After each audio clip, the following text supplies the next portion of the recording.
marriage and before your children? If you agree, feel free to snap. If you don't agree, don't do anything. I'm not saying you have to agree. Like I said, these are just philosophies, right? I'm simply stating what Rao said.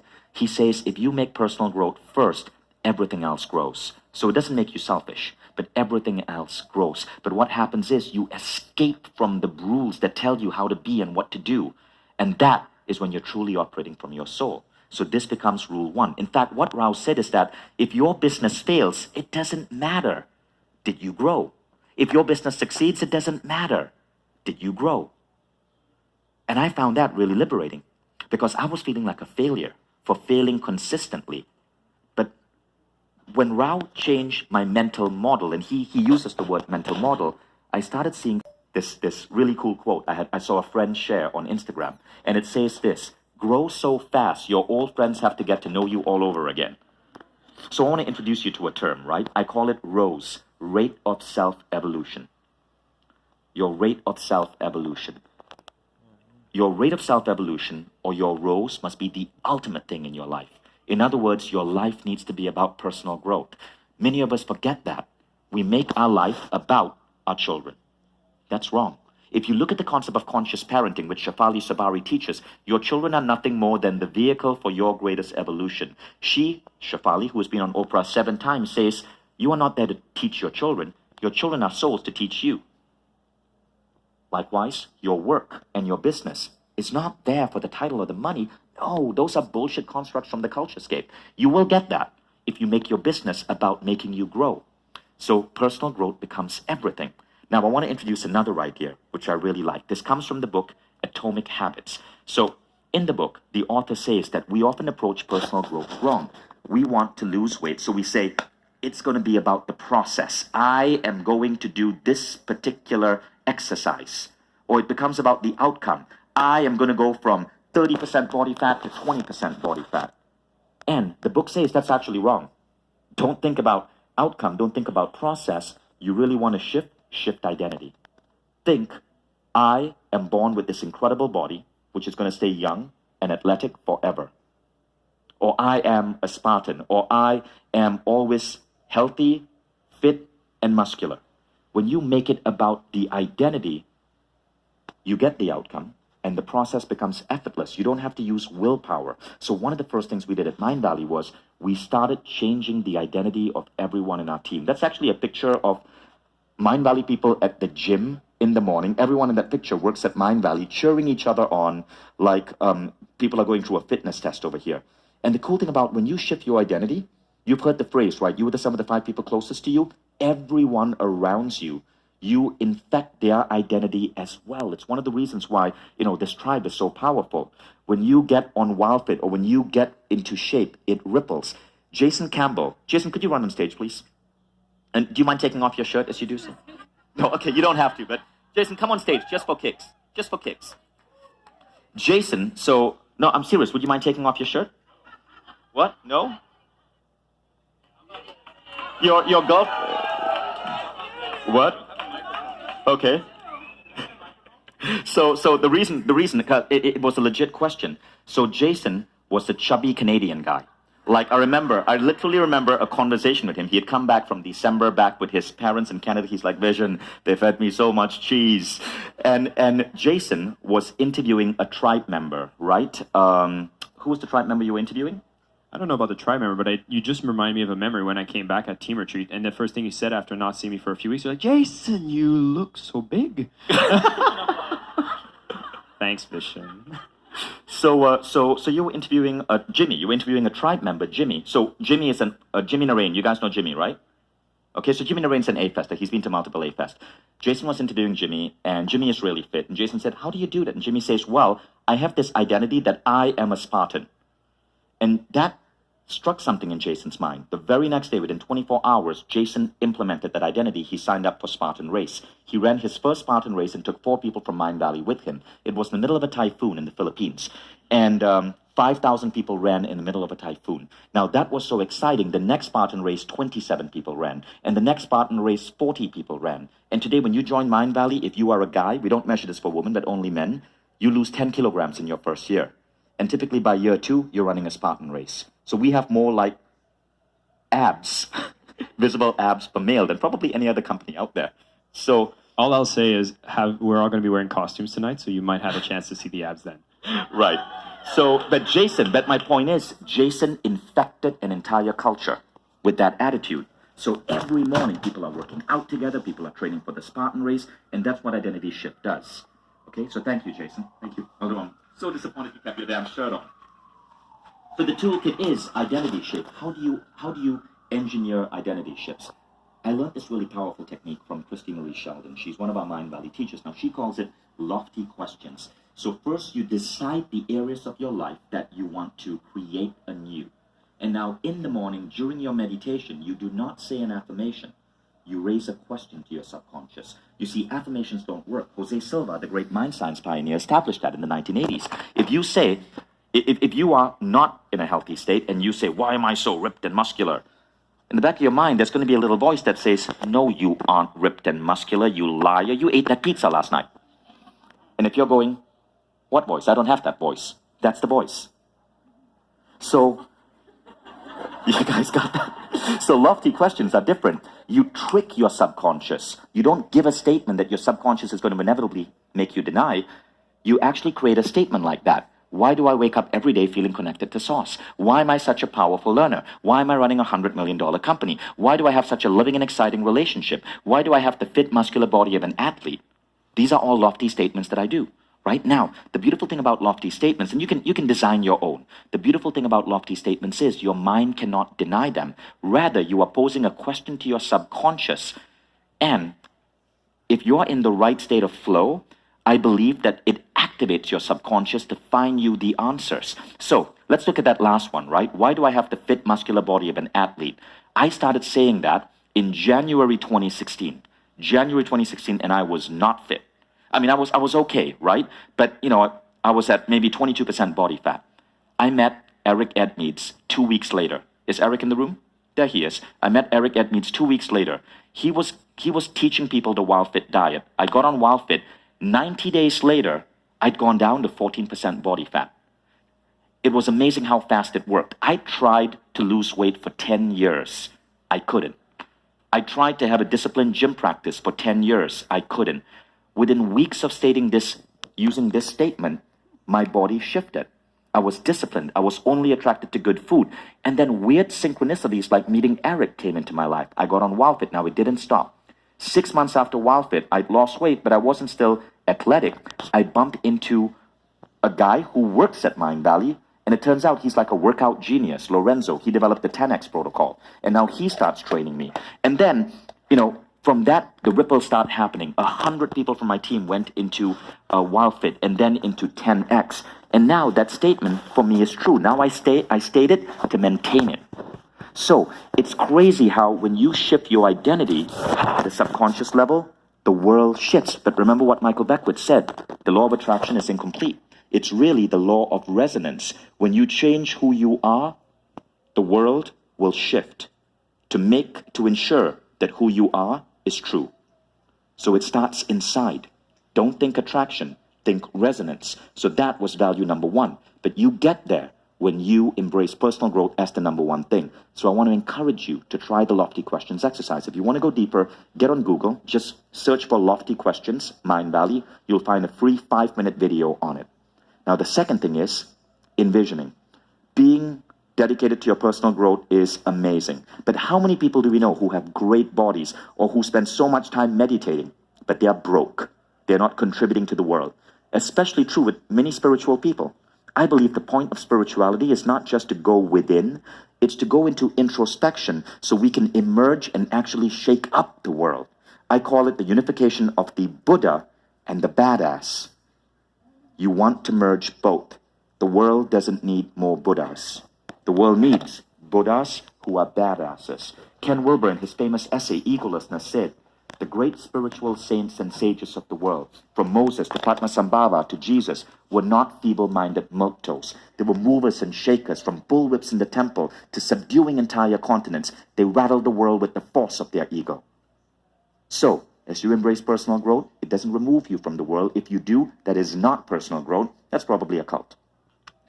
You want to embrace personal growth where you worship the Buddha, you go within, but you use the insight, the Satori moments, the intuition from that to get out there and fucking shake up the world. Agree? So, this gives us rule number 2. Dream big. And when you dream big, the problems become small. Too many people in the world are worried about stupid small shit. The guy who didn't text them back, for example.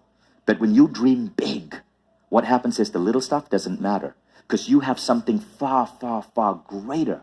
Michael Beckwith said, this is the difference between needing motivation, needing to be pushed towards a vision, or having a vision for your life that's so big that it pulls you. He says, when you get it right, motivation is bunk. You do not need to attend motivational seminars because you are pulled by a vision. You do not need to be pushed to get there. Agree?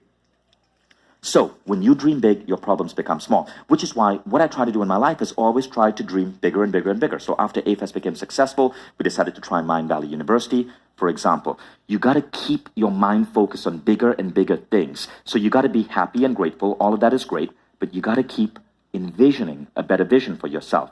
So here's the toolkit. Now, interestingly enough, the toolkit to being able to take on bold goals starts with having small goals. Elon Musk gave a really famous interview to Neil deGrasse Tyson, the famous physicist. And Neil asked Elon, how do you have the cojones to go out there and start Tesla and SpaceX and PayPal and tackle all of these big things? And Elon Musk said, when I was a college kid in America, I decided to do an experiment. I decided to see if I could live on $1 a day. And he found out he could. He could go to Walmart, buy ramen noodles for like 50 cents a package in bulk, and live on $1 a day. He was living in a student dorm, so he didn't have to pay rent. And he said, that gave me the sense of safety that I could do bigger things. When I knew my survival was guaranteed, I was able to think really big. So many of us have irrational fears that come from evolution as pre-humans in the savannas. But when we understand that the world is ultimately safe, we give ourselves liberty to do big things. So the technique here, and this is what I implemented, is something called self-fueled goals. So you have big goals, yes, but as a baseline, you have goals so simple that you can activate them instantly. The definition of a self-fueled goal is this. If everyone you knew in your life abandoned you and you had no one, and you were homeless in the streets of New York with no money, could you still hit these goals? Let's look at them. Why am I always surrounded by love? Notice these goals are worded as lofty questions. When you truly understand love, you find that love comes from within. The ultimate love is love of yourself. Agree? Now, you can be homeless. You can have no one around you. But if you know that you can activate love within, that goal is activated. The second thing is, why am I always learning and growing? Learning is free these days. You can be homeless in the streets of New York. You can still go to the public library and check out a book. It's free. Now, the third one is, why is the universe always unfolding for me in the most amazing way? If you're homeless in the streets of New York, take a walk down Central Park. You can still do that. It's free. And you will be gifted with the most amazing nature and scenery you can imagine. That is the universe unfolding for you. So when you understand, when I started to understand that I could be homeless on the streets of New York, all neediness disappeared. All fears disappeared. The idea that I might lose my company disappeared. It just didn't matter anymore because I knew I was safe on planet Earth. And so the trick to big goals starts with the little goals. And when you know that the little things, the self-fuel goals are there, you can think big. But that's just step one. So in my 3 most important questions under experiences, growth, and contribution, they are little goals, but they're also big goals. But the little goals, they're the foundation. You got to have both. Too many people forget these little goals. Write them down. Think about what are the little things you want in life. Maybe it's to always love yourself. Maybe it's to always feel connected to source. Maybe it's to always appreciate your body. You can start on these immediately. But now you need what I call the bold goals. Now for the bold goals, what we implemented in Mind Valley was actually a secret we learned from Google. And it's called the Google Goals technique. Larry Page invented this. Really simple. This is a great thing to do in your business. 50% of your goals should have a 50% chance of failure. So literally it means if you're using OKRs, if you have 4 or 5 goals for the year, 1 to 2 of your goals should have a 50% chance of failure. If you have say 8 goals, 4 of them or 2 should have a 50% chance of failure. That means it's a coin flip. Now when you do this, two things happen. Number one, you truly dream big. And number two, when failure happens, it's okay. That was the whole point. So in Google's culture, 40% of all their corporate goals they fail at. Their failure rate is 40%. Google failed on Google Buzz, Google failed on Google Plus, but it also gave the world YouTube and Gmail and the Android phone. But by making it a stated goal to have goals that have a 50% chance of failure, you unlock yourself to really dream big and to have moonshots. So this became a really important rule. So at Mindvalley, every department has that, the company has that, and soon every individual is going to have that. Okay, so that is idea number two. Now the third one, really simple, unity. So again, you can be a creator. You can be incredibly self-transformed. But unity is the one that ensures that you are a healthy cell for the human race. And you're not manipulating or cheating or taking advantage of other people, right? You're doing it for the good of the world. This brings us to rule number 3. Your life is not about you. Rather, your life is about the lives of everyone you touch. Now, this rule came in a really interesting way. We were at Mindvalley University in Barcelona. Neil Donald Walsh, who wrote Conversations with God, had come down. Because what many people don't know is that Mindvalley University was inspired partially by the future societies that Neil wrote about in his Conversations with God books. So I brought him down to teach the class. There were about 300 of you in a room. And one of you, she may even be in this room, raised a hand and said, Neil, what do I do in those situations when I wake up in the morning and I feel sad or depressed or unworthy? And Neil said, remember, your life is not about you. Rather, your life is about the lives of everyone you touch. When you remember this, and when you make your life about service, you will never wake up feeling depressed or lonely or afraid or worried again. He went on to say, when you walk in a room, set an intention to heal the room. Even if you're 1 out of 400 people coming in, make your life about service. So the whole crowd was really like taken in by this idea and really resonated with it. If you do, give us a snap. So how do you do that? Well, you got to identify what is called your North Star. Your North Star is that part of you that you want to use to serve the world. Elon Musk, really simple, his North Star is colonizing Mars. And the fact is, you don't have to know how to get to your North Star. I got to have an audience with Elon Musk once. And I remember he told our group, when we asked him, so, what's the big picture? This was like 2015, before, he was as famous as he is today. And he says, I want to colonize Mars. And he also said this, he said, it's probably going to happen in around 10 years. I don't know yet how to get there. I'm thinking around 10 years. I sometimes miss my deadlines. He was really humble about it. But when you think about how Elon Musk talks, he doesn't talk about how he runs a rocket company. He talks about how he's going to colonize Mars. And that's what excites his employees. Do you know SpaceX is the #1 company great engineers want to join? But there are 19 other companies that do the same thing. Jeff Bezos has Blue Horizons. But why SpaceX gets all the attention, even though all SpaceX is a vertical trucking company. Regular trucking company moves goods this way. SpaceX moves goods this way. Vertical trucking. But it's the most desirable company to join for the world's greatest engineers because Musk doesn't talk about vertical trucking. He talks about colonizing that red planet. You see, the secret here is to always have a frame of reference where you imagine your life 10 years ahead for your business, for your craft. So I started something really interesting. When people would ask me, what did Mindvalley do? I actually would not talk about what we were doing now. I would talk about what we were doing in the future. If you look at our website from 2016, when I started embracing this, and you can go back on archive.org, you will see I spoke about starting a university. I spoke about going into health. All of that happened. WildFit, Mindvalley University. I spoke about what wanted to happen 10 years in the future. What's funny about this is when you speak about the future as if it's now, people want to follow you. Customers want to buy from you. People want to be part of this future. And it's okay if you fail, because remember, 50% of your goals are supposed to have a 50% chance of failure anyway. And I state that. I'm like, all right, this is the future I'm going to build, but half of it is not going to happen. Do you want in? And people want in.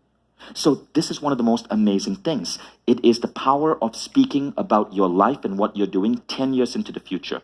Try it tonight. When somebody asks you, that awkward question, what do? Pretend. So now, how do you embrace this future thinking, and how do you bring this into your company? Now, there is a trick to it, right? The future that you want to build has to be a future that supports unity. Elon Musk doesn't want to colonize Mars so he can be the first man on Mars. He wants to colonize Mars so he can back up the human race and make us an interplanetary species that is thinking about the other 8 billion cells that make up the human colossus. That's how you want to talk about the future. Now, maybe you run a company that is not working on something that bold and ambitious. Sri Kumar Rao once told me about a story where he was teaching a class, and the CEO in the class ran a company that manufactured window glass.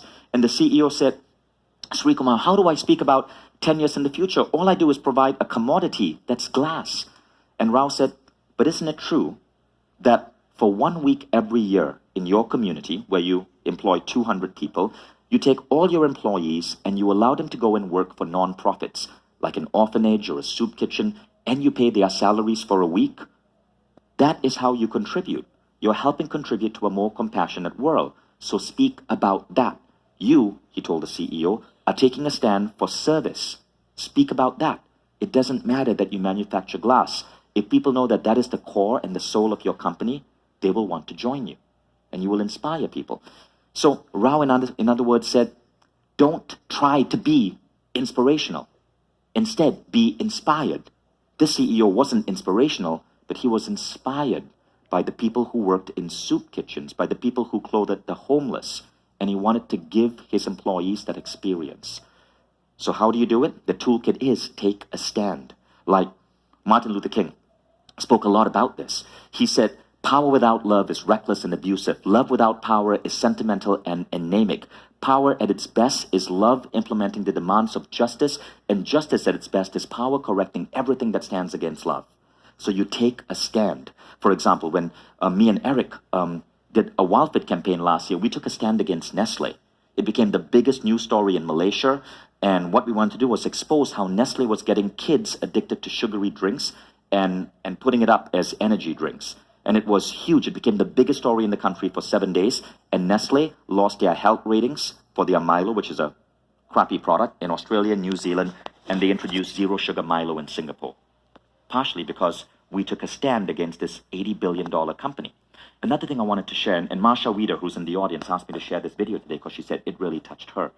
When Mind Valley was going through this shift in 2016, right, when Trump won the election, we felt that while we hope he does well, there were certain things he said that were very much against our value of unity. We're a country that employs people from 54 countries. Ola Abbas, who runs our big events in the US, happens to be from Sudan, a country whose national Trump wanted to completely ban from entering the US. So I'm like, no way Trump is going to affect, my Sudanese friend here. We need to speak out. So my team and I created this video. Now remember, back then we weren't as big as we were, but we took a stand. And it's very important that if you absorb the value of unity, you act on it, and you stand up for what really matters. So this is the video that we created.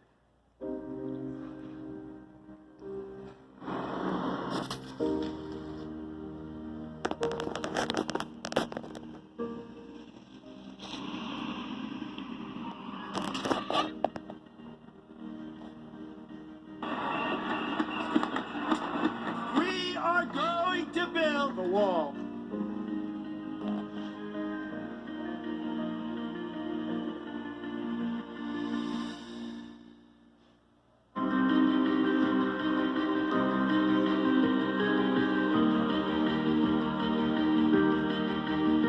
I stand for love. I stand for peace. I stand for unity, Education. the environment, equality. I stand for refugees.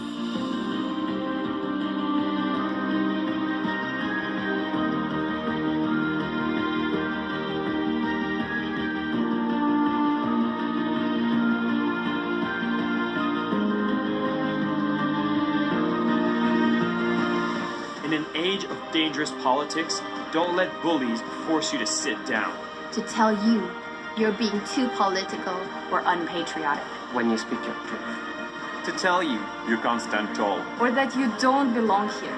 Speak up. Rise up. Unite. And to those who dare to stand,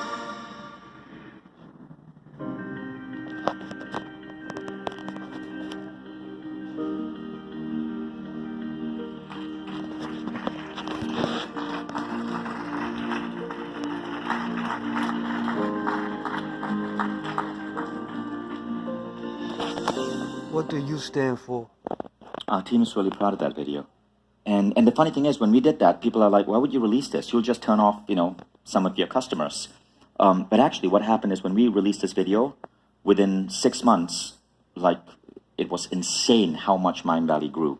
Because people realized that we weren't just in it for the buck, that we actually wanted to make a change in the world. And we still embody a lot of these values. For example, I'm really big on refugees. So at Mind Valley University, I'm sponsoring true Syrian refugee teenagers to come and attend the classes, because I want our children who are going to be at Mind Valley University to understand what a Syrian refugee went through. I think that's one of the most incredible things to learn from, and hopefully befriend a refugee and open up their minds to the plight of 100 million displaced people in the world. Regular education doesn't teach you that.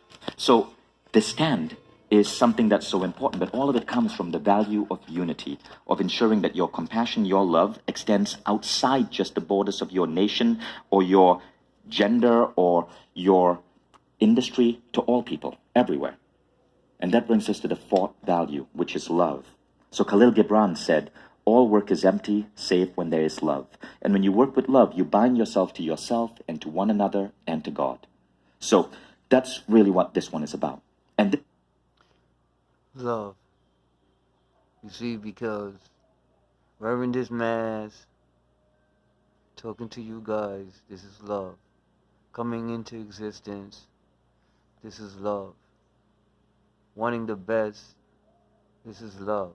Doing everything possible, to build a channel, this is love. Learning how to build a channel and participating in world events with all you guys, because all you guys look great out there. All you YouTubers, I'll give you all respect. Love you guys. Those of you that are learning to do this, it's hard work. I enjoy it, It pays off. God first. We have to unite. this one too became a value that I wanted to anchor in with a rule. And the rule is, we do our best work when we care for each other and we are cared for. So this became one of the underlying values of Mind Valley. It can also be a really good value for this particular tribe. Now, this value is actually really powerful. Just a few months ago, Stanford released one of its top programs to the world. And 95% of Stanford MBAs have taken this course. And they started offering the course online free for the first time. Now, what's really interesting is, the course is $5,500. You can take, a week-long one for $16,000. It's expensive, but you know what the course is about? Stanford graduates actually refer to this as the touchy-feely course. That's the nickname that they call it. And it's really about understanding that true unicorn employees are those that have two strong, seemingly unrelated skills. One left brain, logic, analytic reasoning, and one right brain, intuition and creativity. But the intuition and creativity are fueled when we are kind and compassionate to each other. In other words, in the workplace, if you want to succeed, you basically compete on one thing, and that is kindness. And so what we try to do is to figure out how can we make love part of everything we do. I love seeing comments like this about Mind Valley. I went from, I only care about myself and my family, the rest can go and figure it out on their own, to I love all humans and entities in the universe, and I have a responsibility to protect them. So that is the value that we try to put into everything we do. If you agree? So, toolkits, really interesting new ideas right now. The first idea is the concept of rules versus feelings. So, I've always found that no one I ever met could really tell me the true difference between masculine leadership and feminine leadership. We hear these words tossed around. I've looked at many different leadership people talk about it. No one I felt could really explain it until I met this man, Ken Wilber. So Ken Wilber wrote a book called Integral Vision, and in that book, he cites a feminist philosopher by the name of Carol Gilligan. And when Ken explained this to me, it changed a lot of things. Carol Gilligan said that even if males take on the ideas of unity and love, or masculine rather, they express it in a way which is rule dominant. So even if you look at Martin Luther King, who was very world-centric, very loving, it's about justice, it's about rights, it's about rules first. But he says that with women, or Carol Gilligan says that with women, with the feminine, it's about feelings first. Feelings beyond the rules. With male, it's rules beyond the feelings. So for example, Carol Gilligan says that if you look at a group of boys playing baseball, and one guy strikes out and he has to go on the bench, he goes on the bench. But let's say that boy was crying. The other guys are like, oh, come on, you struck out, just soak it up. Like, be a man. But woman would say, he's crying. There are tears streaming down his face. Forget the rules. Just give him another chance at that. So masculine and feminine operate in a different way. Now, this is reflected in the company as well. So what it means is that you care for rules and feelings. Recently, about a year ago, we had a person who was fired from our company. And, we followed the rules. HR followed the rules. She was not performing well. The manager didn't want to rehire her. She had gone on extended leave, and she hadn't checked in as much. And so she was let go, following the rules. Straight up termination. However, the other part of the story